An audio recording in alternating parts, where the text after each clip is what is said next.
Important elements in the story: Wasp's Nest. Setting: the story takes place in a limited setting which gives us the feeling of tense atmosphere. यह कहानी एक limited setting में होती है जो कि एक तनाव वाले माहौल को हमें महसूस कराती है. Plot: the plot is relatively straight forward mystery. ये जो कहानी है अपेक्षाकृत एक सीधे रहस्यात्मक कहानी है. Where Hercule Poirot visits his friend John Harrison, warning him of imminent danger. पोआरो अपने फ्रेंड जॉन हैरिसन के यहाँ विजिट करता है और उसको वार्निंग देता है कि किस तरीके से उसकी जान खतरे में है. The story then unfolds as Poirot uncovers the relationships between the characters and thwarts a murder before it occurs.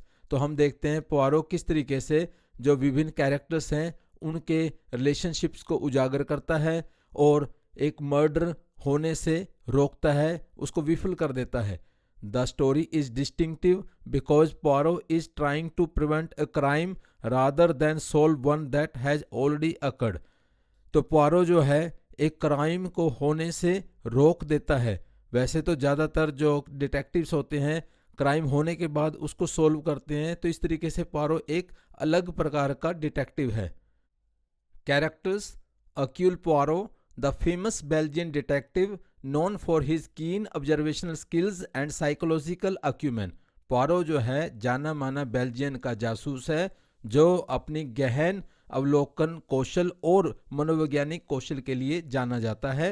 John Harrison, Poirot's friend and the man in potential danger according to Poirot. Poirot का मित्र है Harrison और पोआरो के हिसाब से इसकी जान को खतरा है.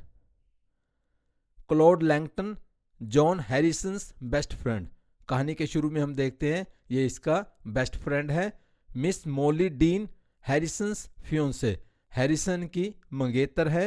Each character is multidimensional and serves to further the plot. प्रत्येक पात्र जो है वो बहुआयामी है और कहानी को आगे बढ़ाने में मदद करता है. As well as to give Poirot opportunities to showcase his sleuthing abilities. और पोआरो को एक ये अवसर भी देती है कि उसकी खोज करने की जो क्षमता है वह किस तरीके से वो रियल क्रिमिनल को क्राइम करने से रोकता है.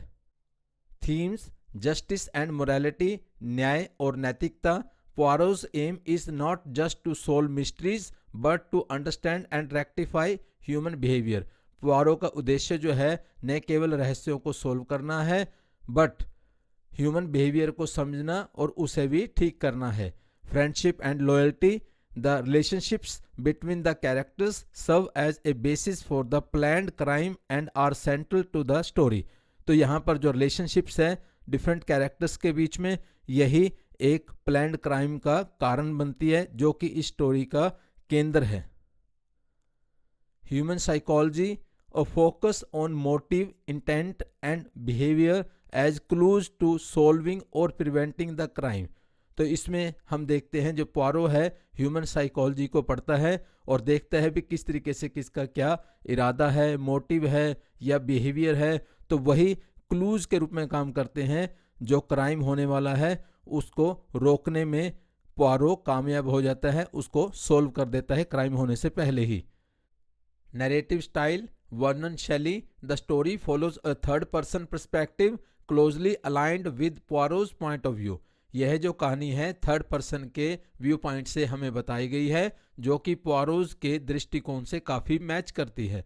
This choice of narration provides readers with insights into Poirot's thought process. तो यह जो कहानी है इस तरीके से नरेशन जैसे किया गया है इसका, तो इससे हमें पोआरो के थॉट प्रोसेस को जानने का मौका मिलता है. As he uncovers clues and assembles the pieces of the puzzle. जिस तरीके से पहली जो एक मर्डर होने वाला था तो उसकी अलग अलग पीसीज ऑफ इंफॉर्मेशन को वो किस ढंग से असेंबल करता है और ये प्रूव करता है कि मर्डर होने वाला था और उस मर्डर को होने से रोक देता है.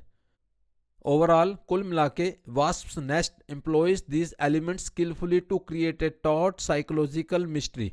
तो हम देखते हैं ये जो कहानी है इसके जो कई एलिमेंट्स हैं वो एक साइकोलॉजिकल मिस्ट्री को क्रिएट करने में कामयाब हो जाते हैं. That showcases Poirot's unique abilities to understand human behavior and thereby prevent a crime. तो हमें ये मौका देती है कि पोरो की यूनिक एबिलिटीज जो थी ह्यूमन बिहेवियर को समझने की, और इस तरीके से वो एक क्राइम को भी होने से रोकता है. Thank you. Comment and subscribe please.